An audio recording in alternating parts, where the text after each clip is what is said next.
हाँ, this is a role from Accenture, right?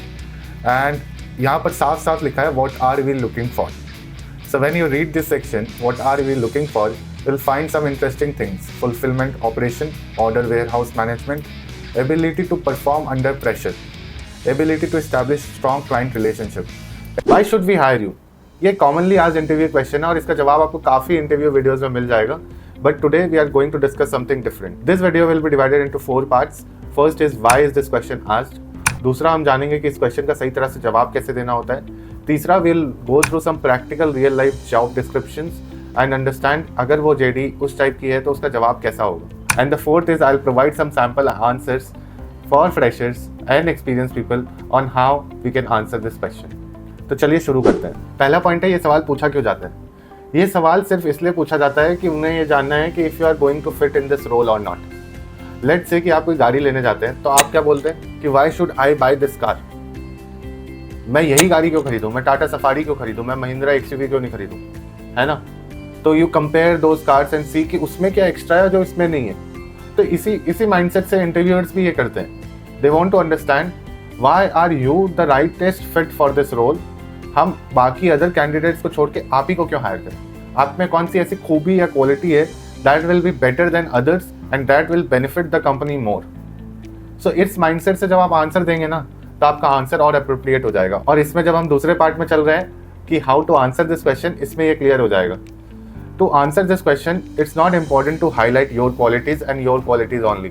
It's important to highlight those qualities that are required by them. Suppose मुझे coding बहुत अच्छी आती है but the demand for the role is not for coding, the demand for role is to prepare PowerPoint presentations. So उसमें मैं अगर अपनी coding skills के बारे में ज़्यादा डिस्कस करूंगा that will not give them a reason to hire me. Whereas some other candidate says कि मेरे को कोडिंग बहुत अच्छे से आती है, that will be a right fit for the role and that gives them an inclination that they should hire him. तो no matter मैं IIT से हूँ या फिर IIM से हूँ, it doesn't matter until they require for it. तो ये समझना बहुत ज़रूरी है कि उनको चाहिए क्या. Before answering not just this question, before answering any question, any interview question, first understand कि इंटरव्यू में इंटरव्यूअर को क्या चाहिए. जिस टाइम वो समझ लेते हैं तो आधा approach to answer the question खत्म हो जाता है. Now what is the second thing important कि चलिए ये कैसे समझें कि उनको क्या चाहिए. Go through the JD entirely. Once you go through the JD आपको आधे से ज़्यादा जवाब मिल जाएगा कि अगर जेडी में कुछ लिखा है कि मेरे को प्रोजेक्ट मैनेजमेंट स्किल्स चाहिए या फिर ये चाहिए वो चाहिए, based on that you can frame your answers. Freshers के लिए थोड़ा डिफिकल्ट होता है जब फ्रेशर्स बोलते हैं कि I don't have any experience. But you have one good thing to answer about this that I will provide at the end of the video जब हम सैम्पल आंसर्स डिस्कस कर रहे होंगे. लेकिन इसके अप्रोच में इस सवाल को जब जवाब देना होता है we just have to make sure that we align our skills, strengths and every ability to the job description that is given to us. Based on the job description हमारा आंसर होना चाहिए. अब आप बोलेंगे कि आपने बोल तो दिया लेकिन इट्स जस्ट दैट कि बोलना आसान है और करना मुश्किल. तो चलिए कुछ जेडीज देखते हैं and we try to derive कि इसमें से क्या आंसर हम कर सकते हैं. I just looking at randomly. इस रोल में तो कुछ लिखा ही नहीं है, इसमें तो हम कुछ कर ही नहीं सकते. Let's see this. हाँ, this is a role from Accenture, right? And यहाँ पर साफ साफ लिखा है what are we looking for. So when you read this section what are we looking for, you'll find some interesting things: fulfillment, operation, order warehouse management, ability to perform under pressure, ability to establish strong client relationship, ability to handle disputes, ability to manage multiple stakeholders, ability to meet deadlines. ये तो सारे ही skills ऐसे लिखे हैं जिसमें आप काफ़ी कुछ बोल सकते हैं.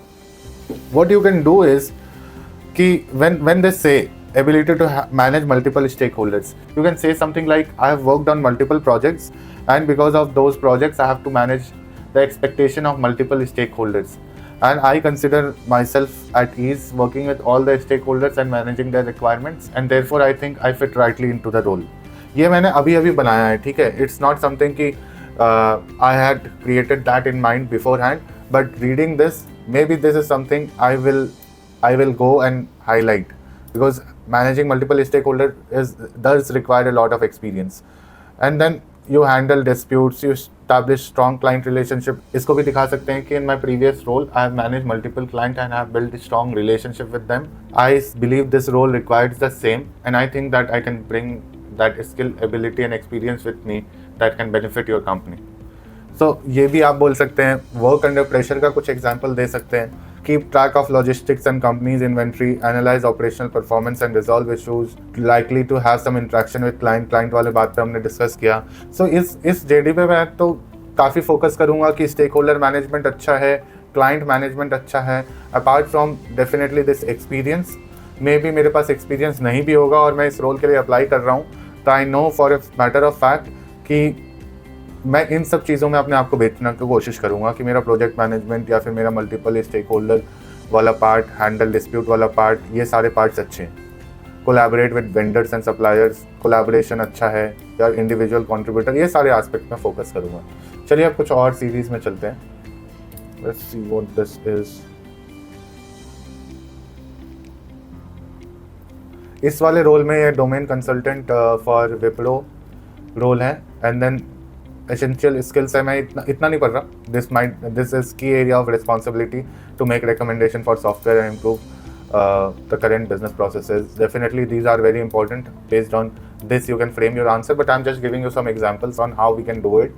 Like this says should be able to analyze and solve the problem, must write functional specification, must prepare test data and test as per requirement, must create process documents and update them. ठीक है, इसमें definitely I'll put my emphasis here. And then I'll say कि for example I've worked on multiple projects and created documentation for them. I've been a part of UAT team and we have worked on product testings. Based on that experience I think that would be a good fit to your role. अब इस वाले point पे मैं बोल सकता हूँ कि I've been into a client facing role. There have been multiple instances where I need to analyze their problems, their issues, maybe any kind of issue, because I was a part of consulting team and therefore I have that ability to analyze even under pressure and come out with a solution as soon as possible. फिर desired skills में लिखा है banking and financial service segment में होना चाहिए. should possess a good domain expertise in trade and finance, supply chain management. तो ये सारे skills हैं तो definitely इसको तो highlight करना ही है.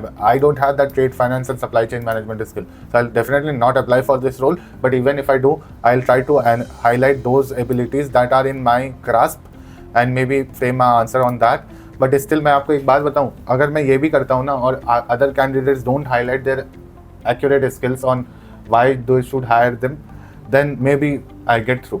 सो yeah this is how you frame your answers based on your job description. ये बहुत छोटा सा एक एग्जाम्पल था, बट देन अगेन वीडियो लंबा हो जाएगा अगर ये एक्सरसाइज और करेंगे हम. But if you want it we can go through it. If you have any questions for your JD, specific JD, please feel free to reach out to me. You can reach out to me through Instagram, LinkedIn और YouTube comments.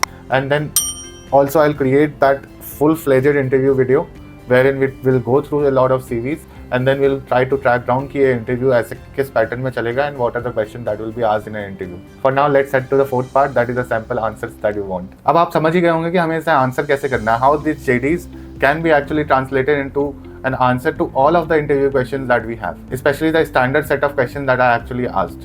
Now I'm going to provide you some sample answers for freshers and experienced people. You can keep the snapshot of these answers, but before that, if you like this video, please do hit the like button. Please subscribe to my channel for more such amazing videos. Gives the motivation to me to create more such content for you and keep creating it. अगर आपके दिमाग में कोई topic है जिस पे आपको video चाहिए, please post it in the comment section. Please do hit the subscribe button and here you go.